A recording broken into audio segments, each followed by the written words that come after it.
Hello students. आज हम चर्चा करेंगे हन्ना आरेंट के सर्वाधिकारवाद के संबंध में विचारों को। सर्वाधिकारवाद के विषय में उनकी क्या धारणा है, इसके विषय में जानेंगे। उनके विचारों को जानने से पहले हम ये जान लें कि सर्वाधिकारवाद है क्या, कैसे इसका विकास हुआ। जहां तक इस शब्द का प्रश्न है, सर्वाधिकारवाद शब्द का प्रयोग सबसे पहले मुसोलिनी के द्वारा किया गया था, जब उसने घोषित किया था कि सब कुछ राज्य के भीतर है, राज्य के बाहर कुछ भी नहीं, राज्य के विरुद्ध कुछ भी नहीं है। सामान्य अर्थों में आप ये कह सकते हैं कि सर्वाधिकारवाद एक आधुनिक निरंकुश तंत्रीय विचारधारा है। निरंकुश तंत्र का पर्याय है जो 20वीं शताब्दी में हिटलर और मुसोलिनी के शासन में प्रत्यक्ष रूप से अभिव्यक्त हुआ। हिटलर ने जर्मनी में नाजीवाद की स्थापना की और इटली में मुसोलिनी के द्वारा फांसी दल के नेतृत्व में फांसीवादी शासन की स्थापना की गई। ऐसा नहीं है कि कभी इतिहास में निरंकुश तंत्र का वजूद न रहा हो। अगर आप दुनिया के इतिहास को देखें, बहुत सारे देशों में बहुत सारे शासक ऐसे रहे हैं जिन्होंने निरंकुश तरीके से हर तरह की मर्यादा से मुक्त होकर शासन कार्य किया है। लेकिन जो आधुनिक निरंकुश तंत्र है, जिसे हम सर्वाधिकारवाद के नाम से जानते हैं, अर्थों में पारंपरिक निरंकुश तंत्र से भिन्न है। इसकी खासियत यह है कि ये एक ऐसे राज्य की स्थापना करता है जिस राज्य के पास सिर्फ और सिर्फ अधिकार होते हैं, नागरिकों के हिस्से सिर्फ और सिर्फ कर्तव्य आते हैं। शब्द से ही स्पष्ट है, सर्व अधिकारवाद। सारे अधिकार राज्य के पास है, शासक के पास है, जनता के पास कोई अधिकार नहीं है। यानी वो राज्य, वो शासन व्यवस्था जो जनता के अधिकारों की उपेक्षा करती है और जनता के जीवन पर हर क्षेत्र में नियंत्रण स्थापित करती है, वो सर्वाधिकारवादी राज्य है, वो सर्वाधिकारवादी विचारधारा है। हिटलर और मुसोलिनी जैसे शासकों ने ऐसे ही कार्य किया, जिनका ये कहना था कि जनता सिर्फ नेता के आदेश का पालन करे, शासक के आदेश का पालन करे, उसे प्रश्न पूछने का, तर्क करने का कोई अधिकार नहीं है। अपने तरीके से इन्होंने सर्वाधिकारवादी शासन की व्याख्या की। बहुत से विचारकों ने साबियवी विचारधारा के आधार पर सर्वाधिकारवाद को उचित ठहराया। सॉरी, साबियवी विचारधारा क्या कहती है? राज्य और व्यक्ति का संबंध शरीर और अंगों के समान है। राज्य एक संपूर्ण शरीर के समान है और अंग उस शरीर के अंग है, व्यक्ति उसके अंग है। जैसे शरीर से बाहर रहकर, शरीर से पृथक रहकर अंगों का कोई वजूद नहीं है, कोई महत्व नहीं है। अगर हम शरीर से अंग को अलग कर दें, अंग पृथक रूप से जीवित नहीं रह सकता। वैसे ही राज्य से हटकर, राज्य से बाहर व्यक्ति का जीवन संभव नहीं है, व्यक्ति का कोई वजूद नहीं है। शरीर के अंग के रूप में तो व्यक्ति का महत्व हो सकता है, क्योंकि शरीर राज्य है, इसलिए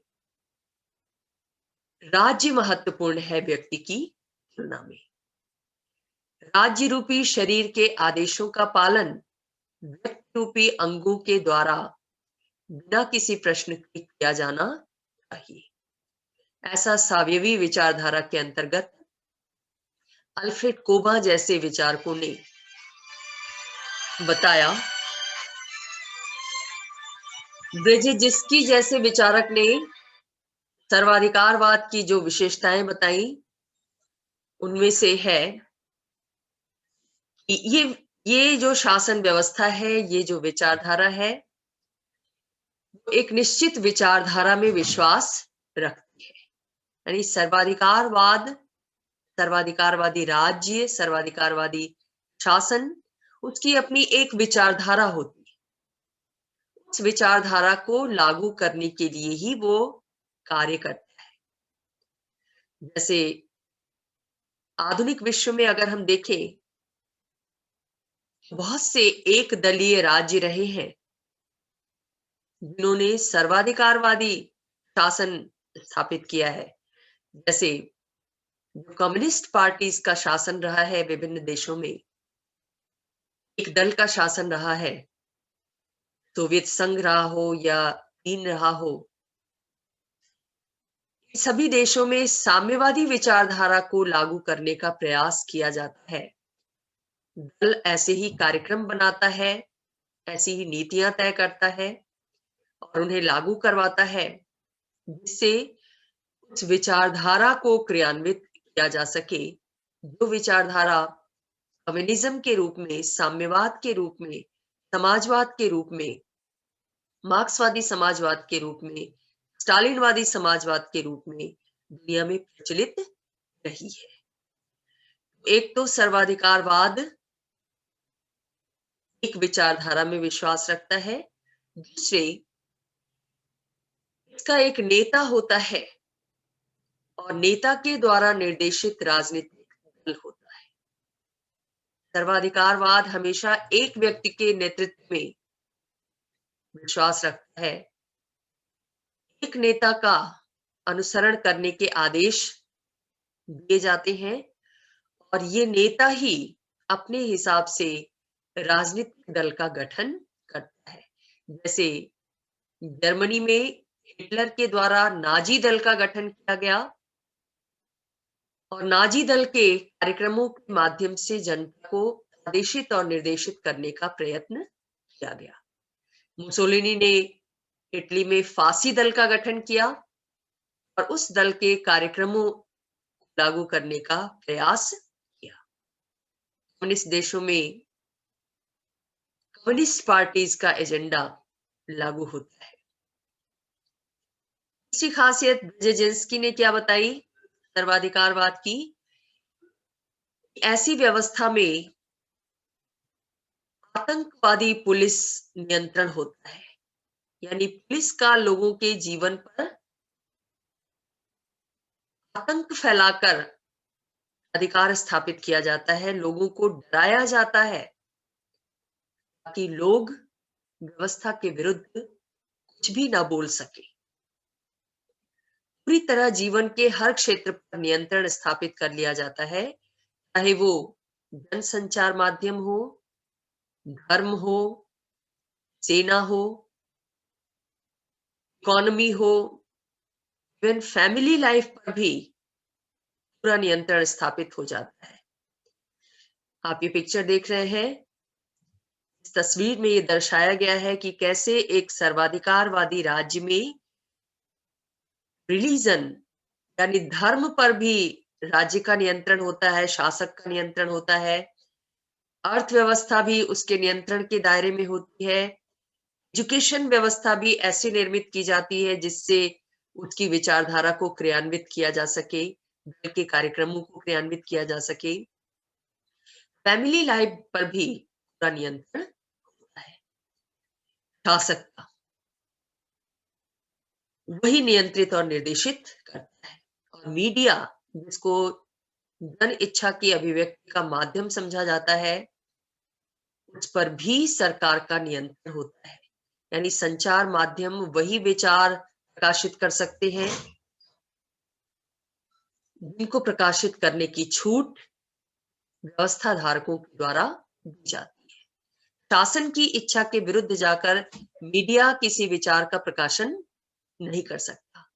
ये टोटलिटेरियन स्टेट में होता है।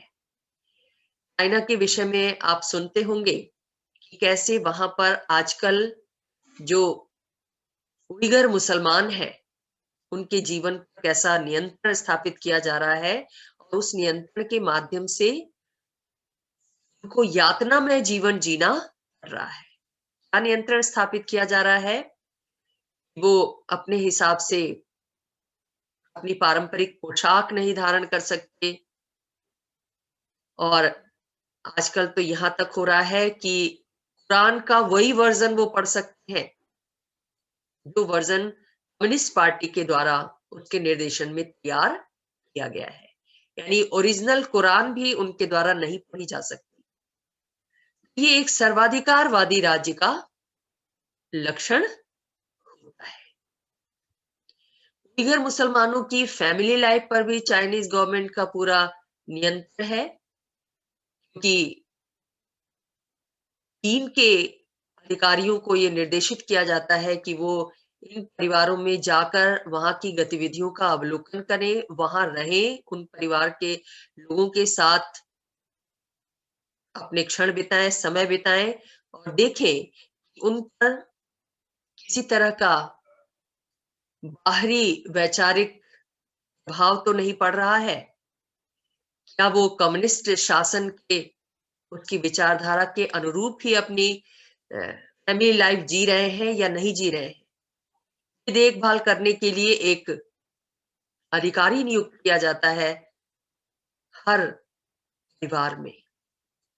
ये टोटलिटेरियन स्टेट की विशेषता है, सर्वाधिकारवादी राज्य की विशेषता है। तो संक्षेप में सर्वाधिकारवादी राज्य हम उसे कहते हैं जिसमें सारे अधिकार राज्य के पास होते हैं। राज्य का जीवन के सभी क्षेत्रों पर, चाहे वो निजी क्षेत्र हो या सार्वजनिक क्षेत्र हो, सभी पर राज्य का नियंत्रण होता है।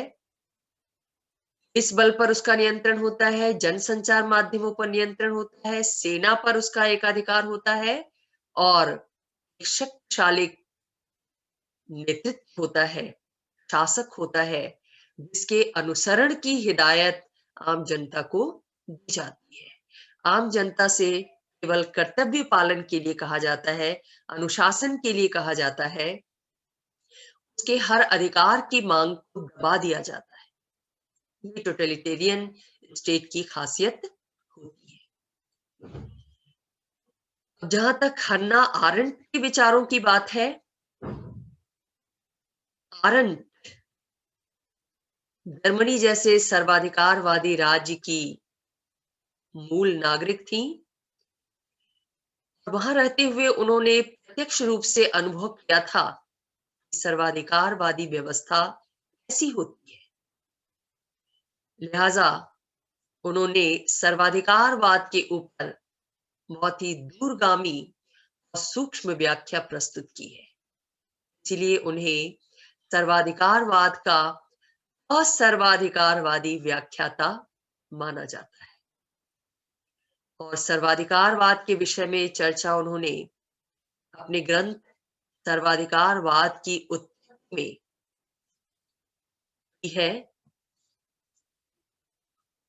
उन्होंने सर्वाधिकारवाद को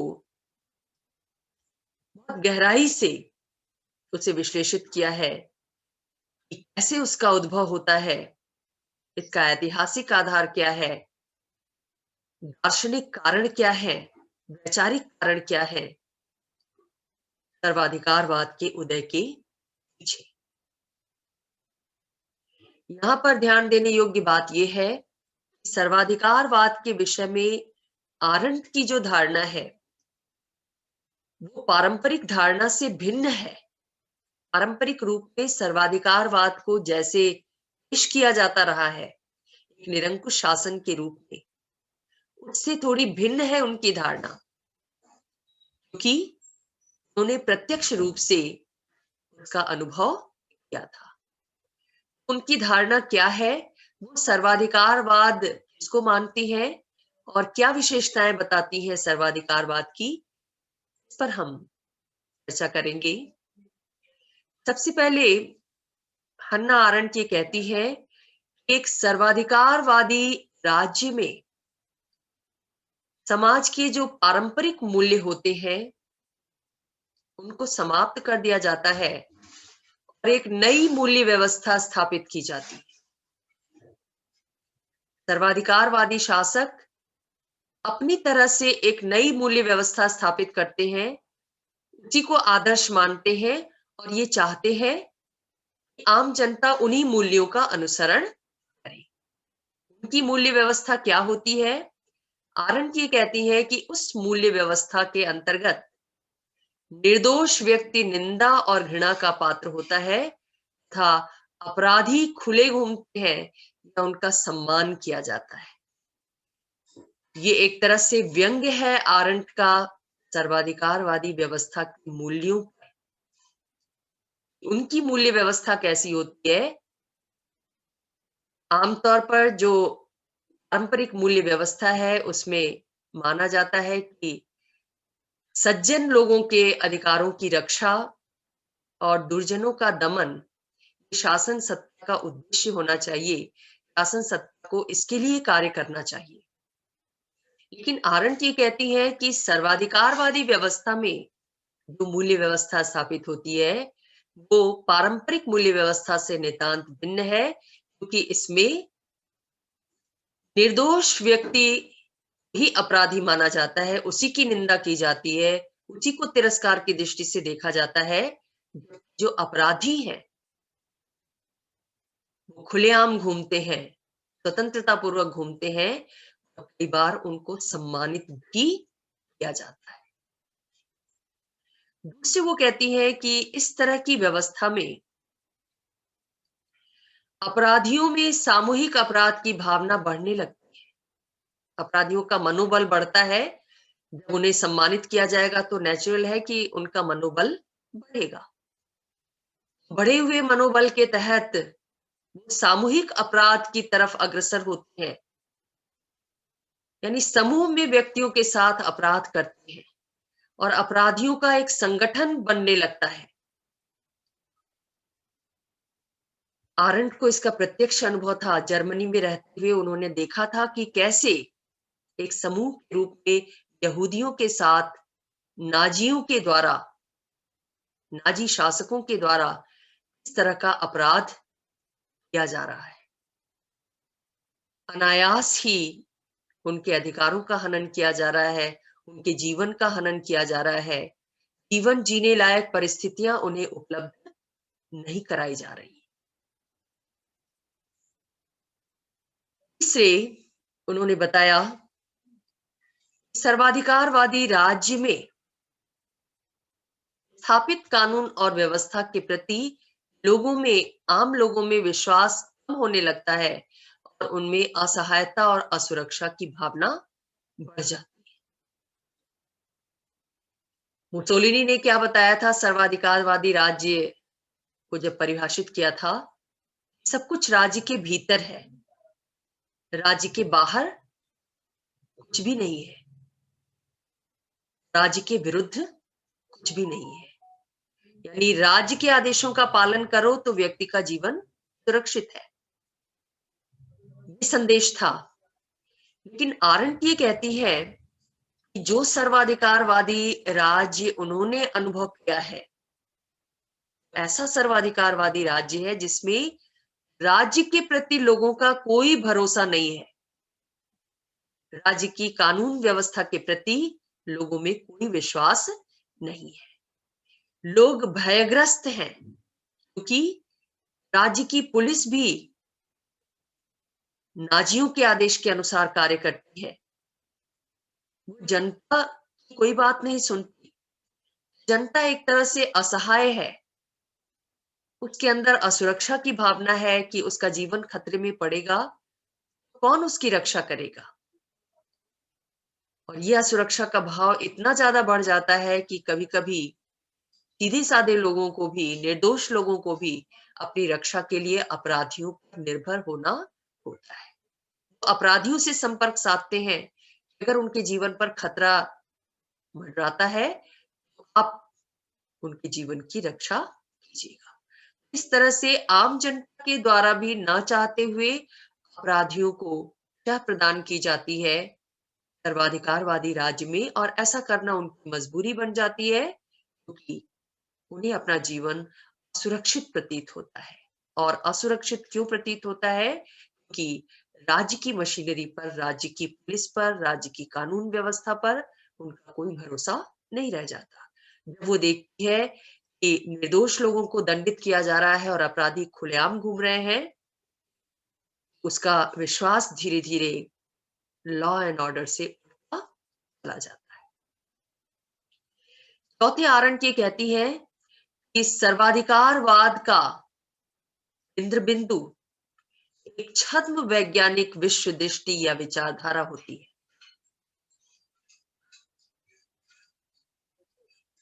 अधिनायक या सर्वाधिकारवादी शासक ये कहते हैं कि उनकी विचारधारा वैज्ञानिक है, इसलिए उसको फॉलो किया जाना चाहिए। लेकिन आरंट ये कहती है कि उनकी विचारधारा की वैज्ञानिकता छद्म है, छलावा है। वास्तव में उनकी विचारधारा वैज्ञानिक नहीं है, क्योंकि वैज्ञानिक विचारधारा होती तो सबके कल्याण की बात सोचती। हकीकत यह है कि अधिनायकवादी शासन सिर्फ शासकों के हित की बात सोचता है, और इसलिए अपने विचार के अनुरूप समाज को गढ़ना चाहता है। और इस प्रयास में वो न चाहते हुए या चाहते हुए, जैसे भी हो, वो समाज को निरंतर विध्वंस की तरफ ले जाता है।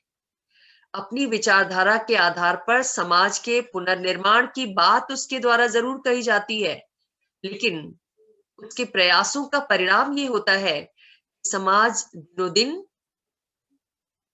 गर्त में चला जाता है, उसका विध्वंस होता जाता है, और इस विध्वंस के बाद पुनर्निर्माण की प्रक्रिया फिर से शुरू। जैसे आरंट के उदाहरण देती हैं कि अधिनायकवादी शासन के अंतर्गत, सर्वाधिकारवादी शासन के अंतर्गत इतिहास को परस्पर विरोधी जातियों या वर्गों के संघर्ष के रूप में देखा जाता है। आपने मार्क्सवाद पढ़ा है। मार्क्स भी क्या कहते हैं कि इतिहास दो वर्गों का संघर्ष है। एक वो वर्ग जो शोषक रहा है, और दूसरा वो वर्ग जो शोषित रहा है।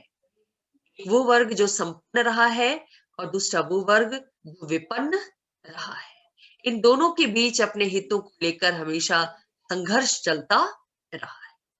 भारत जैसे देश में आप देखते हैं इतिहास की व्याख्या की गई कि जातियों के बीच संघर्ष चलता रहा है। आरंट ये कहती है कि ऐसी विचारधारा अधिनायकवादी विचारधारा है, क्योंकि इस तरह का इतिहास की व्याख्या करने का परिणाम ये होता है कि लोगों में यही भावना घर करने लगती है, यही विश्वास जन्म लेने लगता है। वास्तव में समाज दो विरोधी वर्गों या जातियों का संघर्ष है। लोगों का पूरा जीवन इसी संघर्ष में चला जाता है। उनकी सहज बुद्धि और व्यावहारिक ज्ञान नष्ट हो जाते हैं। वो ये नहीं सोच पाते कि हर व्यक्ति व्यक्ति है, किसी जाति विशेष का सदस्य नहीं है या किसी वर्ग विशेष का सदस्य नहीं है। लेकिन विचारधारा के आधार पर आम लोगों की बुद्धि को इस तरीके से मोल्ड कर दिया जाता है, इस तरीके से उसमें परिवर्तन ला दिया जाता है, इस तरह जिसको कहते हैं बीज वपन कर दिया जाता है इस संघर्ष का, इस संघर्ष के दायरे से हटकर वो सामान्य समाज के बारे में सोच ही नहीं पाते। कोई भी काम वो करते हैं, कोई भी रिजल्ट आता है किसी काम का, वो उसी नजरिए से उसको आंकने की कोशिश करते हैं। ये किस जाति या किस वर्ग के हित में है, किस वर्ग के विरोध में है, किस जाति के विरोध में है। आरंट का संकेत इस तरफ है। आरंट इसे छद्म वैज्ञानिक विश्व दृष्टि कहती है, जिसके आधार पर सर्वाधिकारवादी राज्य एक नए समाज के पुनर्गठन की घोषणा करता है, प्रयास करता है, लेकिन वास्तव में उसके इस प्रयास का परिणाम ये होता है कि समाज दिनों दिन विध्वंस की तरफ आगे बढ़ता चला जाता है, उसका नाश होने लगता है और नाश के बाद फिर पुनर्निर्माण की प्रक्रिया की आवश्यकता अनुभव होने लगती है। पांचवी विशेषता आरंट ने सर्वाधिकारवादी शासन की क्या बताई? अपनी विचारधारा की पुष्टि और उस विचारधारा के अगेंस्ट में जो लोग हैं, जो राजनीतिक विरोधी हैं सर्वाधिकारवादी शासकों की, उनका दमन करने के लिए इसमें आतंक का भरपूर प्रयोग किया जाता है। आपने चीन में क्रांति का इतिहास पढ़ा होगा। ऐसे समाजवाद की स्थापना के लिए माओ त्से तुंग के नेतृत्व में जो क्रांति हुई, उस क्रांति के तहत लाखों लोगों को मौत के घाट उतारा गया। लोग जो साम्यवादी विचारधारा से इत्तेफाक नहीं रखते थे या जो माओ त्से तुंग के विरोधी थे, सर्वाधिकारवादी विचारधारा कभी भी विरोध को पसंद नहीं करती, विरोधियों का खात्मा कर देना चाहती है।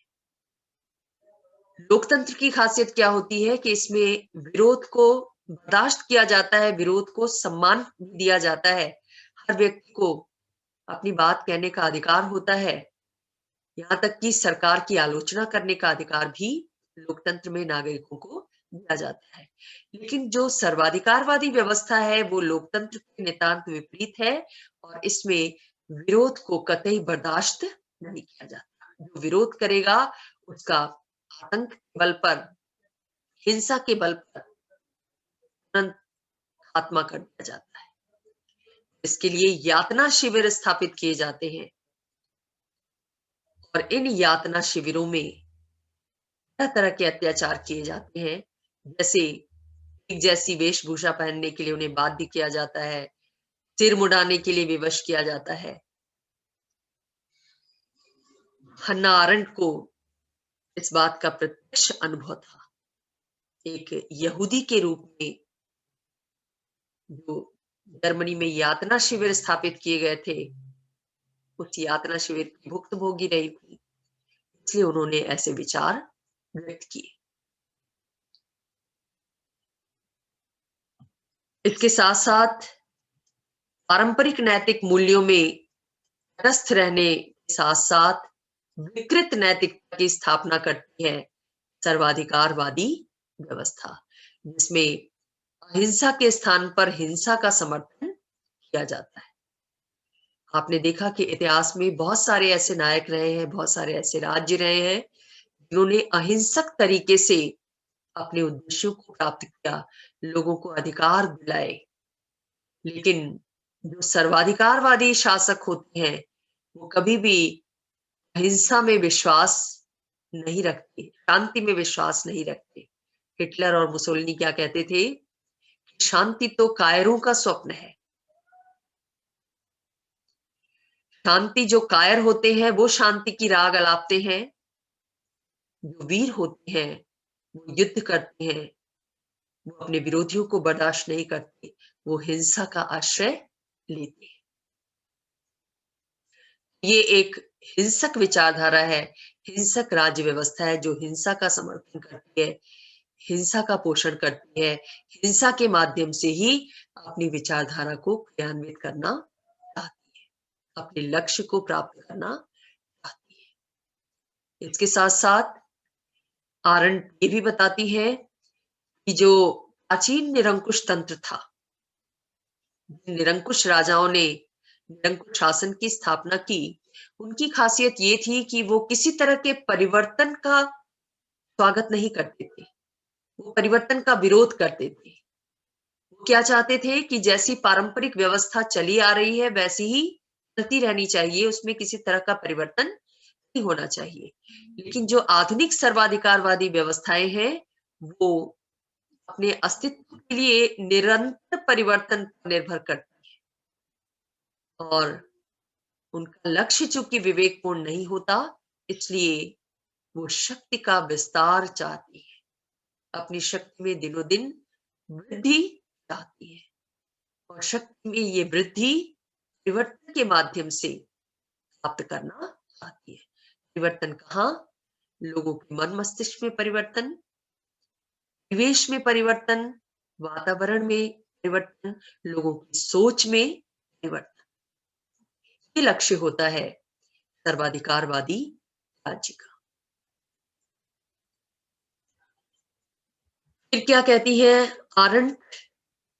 सर्वाधिकारवादी राज्यों में हम ये देखते हैं कि एक अनियमित आंदोलन के रूप में हमारे सामने आती है, जिसमें सर्वोच्च शक्ति गुप्त पुलिस के हाथ में रहती है, सरकार के हाथ में नहीं। एक तो राज्य की पुलिस होती है, लेकिन सर्वाधिकारवादी राज्य में जो शासक होता है, जो अधिनायक होता है, वो व्यक्तिगत रूप से अपनी गुप्त पुलिस की स्थापना करता है। जो गुप्त पुलिस गोपनीय तरीके से जनता के विभिन्न वर्गों में घूमकर उनकी गतिविधियों को देखती है, नियंत्रित करती है, आतंक स्थापित करती है।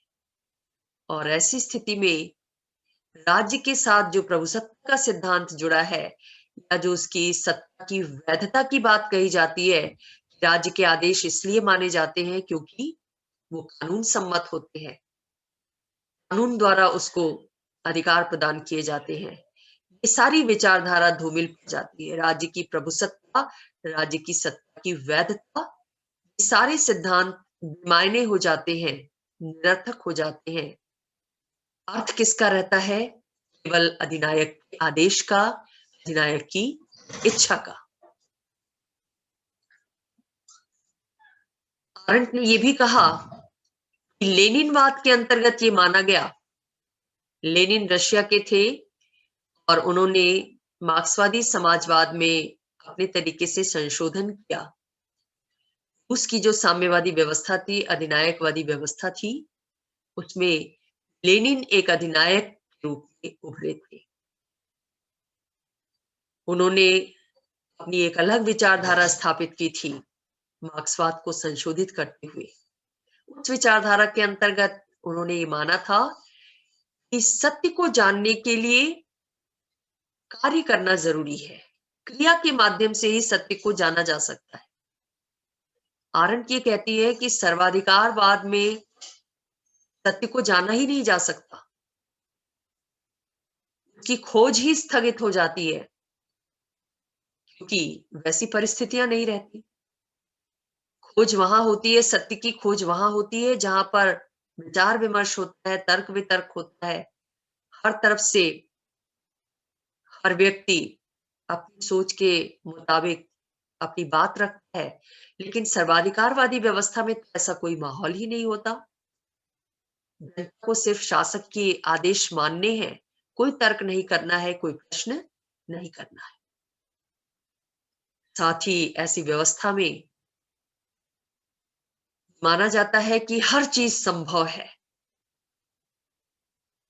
इस प्रवृत्ति के कारण अधिनायकवादी शासक ऐसी नीतियों का निर्माण करता है जिसका उद्देश्य बल प्रयोग के द्वारा एक स्थिति को उस नीति के अनुकूल बनाना होता है। लास्टली आरंट ने यह कहा कि सर्वाधिकारवाद के विकास में साम्राज्यवाद का बड़ा योगदान है। साम्राज्यवाद यानी एक राज्य की दूसरे राज्यों पर आक्रमण करके राज्य का विस्तार करने की नीति। इतिहास में बहुत सारे शासकों ने, आपने पढ़ा होगा, युद्ध के माध्यम से अपने राज्य की सीमाओं का विस्तार किया। जब ये शासक अपने देश की सीमाओं को पार करते थे आक्रमण के माध्यम से, कई बार उनका उद्देश्य आर्थिक भी होता था। जैसा आपने देखा कि ब्रिटेन जैसे राष्ट्र ने आर्थिक लाभ के उद्देश्य से उपनिवेश स्थापित किए दुनिया के विभिन्न देशों में। आर्थिक लाभ उन्हें मिलता रहे, इसके लिए जरूरी हो जाता है कि वो राजनीति में भी हस्तक्षेप करें। और जब उन्होंने राजनीति में हस्तक्षेप किया, इन साम्राज्यवादी शासकों ने उन उपनिवेशों, उन साम्राज्यों की जनता की सहमति के बिना कार्य किया, उनके विचारों को, उनके मत को कोई महत्व नहीं दिया, उनकी वैचारिक स्वतंत्रता को कुचल कर रख दिया और इस तरीके से मानवता को अपार क्षति पहुंचाई है। साम्राज्यवाद का भी एक बड़ा योगदान रहा है सर्वाधिकारवाद के विकास में, ऐसा आरंट मानती है।